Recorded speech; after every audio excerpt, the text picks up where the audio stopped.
अपने पसंदीदा शो के फुल एपिसोड देखने के लिए अभी डाउनलोड करें दंगल प्ले ऐप।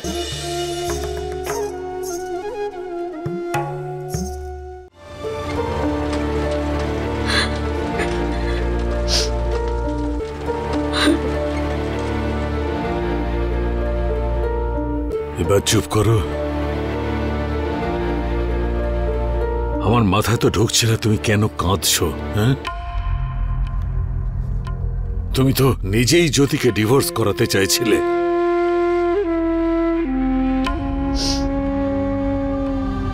বলা হয় যে মানুষ যখন একই ভাবনা বারবার ভাবতে থাকে তখন সেটা সত্যি হয় না। এখন হলো তো তোমার স্বপ্ন পূরণ। ওদের তরফ থেকেই ডিভোর্স পেপার এসে গেল। এখন তো এলিমনি চাইবারও দরকার পড়বে না।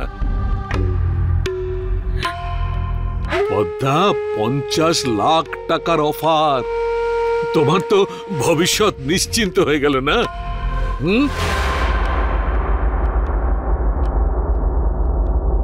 আরে তুমি কাঁদছো? ও, এবার বুঝেছি আমি।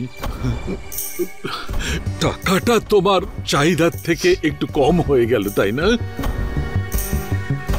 না না পদ্মা, টানাটানি করে তুমি আরো কিছু টাকা পেতে পারো।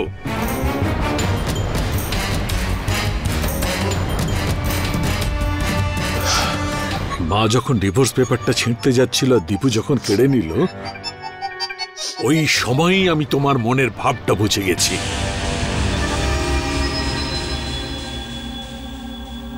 মনে রাখবে পদ্মা, আমি বেঁচে থাকতে জ্যোতির জীবনে ওর ইচ্ছার বিরুদ্ধে কিচ্ছু হবে না। হ্যাঁ, যদি আমার চোখের আড়ালে তুমি ওর ডিভোর্সের জন্য জোর করো না, তবে একটা নয়, দুটো ডিভোর্স হবে এই বাড়িতে। দুটো ডিভোর্স।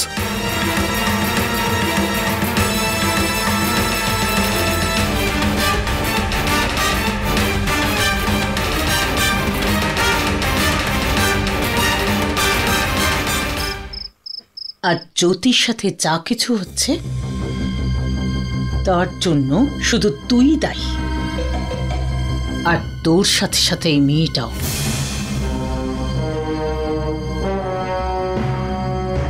যদি তোদের দুজনের বিয়ে না হতো তাহলে তো। মা, আমাদের বিয়ের সঙ্গে জ্যোতি বৌদির ডিভোর্সের কি সম্পর্ক? সম্পর্ক আছে, খুব গভীর সম্পর্ক আছে উদয়। মৃণালের শ্বশুরের আনা সম্বন্ধটা তুই না করে দিয়েছিস, তারপর ওই মেয়েটার সাথে কি ঘটনা ঘটেছে সেটা জানিস তুই। সবাই এটা বুঝছে যে ওই মেয়েটার মধ্যেই খামতি আছে, আর আজ পর্যন্ত ওর বিয়ে হয়নি। আর এই ব্যাপারটাতে রেগে গিয়ে মৃণালের শ্বশুর মৃণালকে বাড়ি ফিরিয়ে নিয়ে যাচ্ছেন না। আর যখন উনি এটা জানতে পেরেছেন যে জ্যোতি বাড়ি ছেড়ে চলে গেছে, তখন উনি বললেন যে ওনার বন্ধুর মেয়ে নীলামের সাথে পঙ্কজের আবার বিয়ে দিতে চান। আরও একটা কথা উনি পরিষ্কার বলে দিয়েছেন যে এই বিয়েটার পরেই উনি মৃণালকে ফিরিয়ে নিয়ে যাবেন।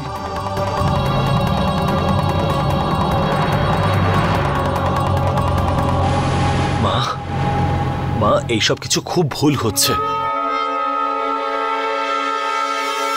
অন্যায়? আমি তো বুঝতেই পারছি না যে তুই আমার ছেলে নাকি অন্য কেউ।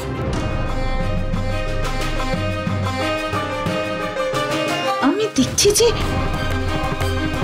তুই তোর বোনের একদমই চিন্তা করছিস না, এমনকি তোর দাদার। তুই শুধু চিন্তা করছিস জ্যোতি বৌদির। মা, পঙ্কজ দাদার জন্য আমার চিন্তা হচ্ছে, সেই জন্যই কথাগুলো বলছি। আমি জানি দাদা বৌদির উপর রেগে আছে, কিন্তু ওনাদের এই মিসআন্ডারস্ট্যান্ডিং কিছুদিনের মধ্যেই ক্লিয়ার হবে। মা, ট্রাস্ট মি, দাদা আজকেও বৌদিকে অতটাই ভালোবাসে। ভালোবাসা? ঘেন্না করে পঙ্কজ জ্যোতিকে। জ্যোতির নামটাকেই ও ঘেন্না করে।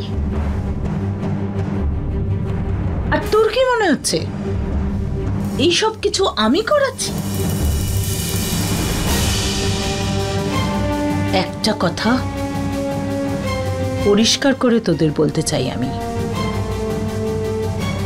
এই সবে পঙ্কজের ইচ্ছেটাও শামিল আছে।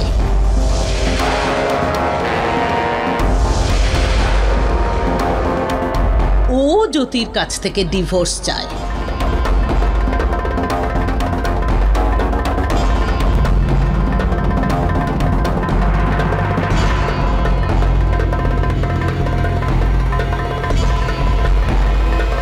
যাতে নীলমকে বিয়ে করতে পারে।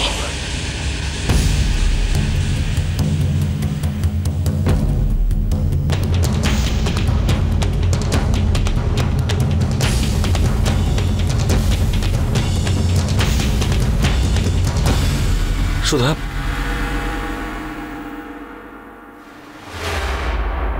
মা এগুলো সব বাজে কথা আর কিছু নয়। দিদির শ্বশুর মশাইকে অন্যভাবেও বোঝানো যেতে পারতো, কিন্তু সত্যি কথাটা হচ্ছে তুমি কোনোদিন জ্যোতি বৌদিকে এই পরিবারের অংশই মনে করোনি। আর যেই মুহূর্তে সুযোগ পেলে তুমি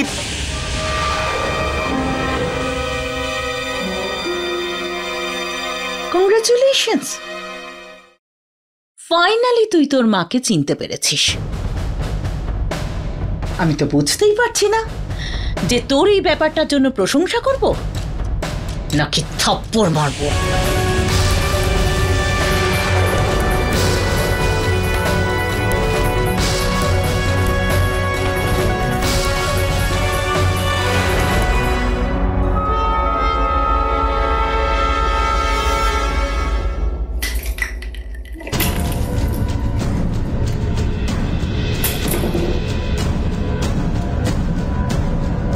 সুধা, কি করছো এগুলো? বলেছিলাম তো আমি তোমাকে যে আমাদের বিয়েতে মানুষ শুধু কষ্ট পাবে। তুমি আমার কথা কেন শুনলে না? আর আমি না, সব সব আমার জন্য হয়েছে। আমি তোমার কথা কেন শুনলাম? যদি যদি তুমি নিজের মায়ের পছন্দের মেয়েকে বিয়ে করতে, তাহলে আজকে আজকে জামাই বাবুকে অন্য কাউকে বিয়ে করতে হতো না। আর জ্যোতি দিদিকেও এভাবে উনি ছেড়ে দিতেন না। সব আমার ভুল, সব আমার ভুল। এরকম কথা বলো না সুধা, তুমি। আমার বেঁচে থাকার কোনো অধিকার নেই। আমি নিজের দিদিকে এভাবে কষ্টে থাকতে দেখতে পারবো না।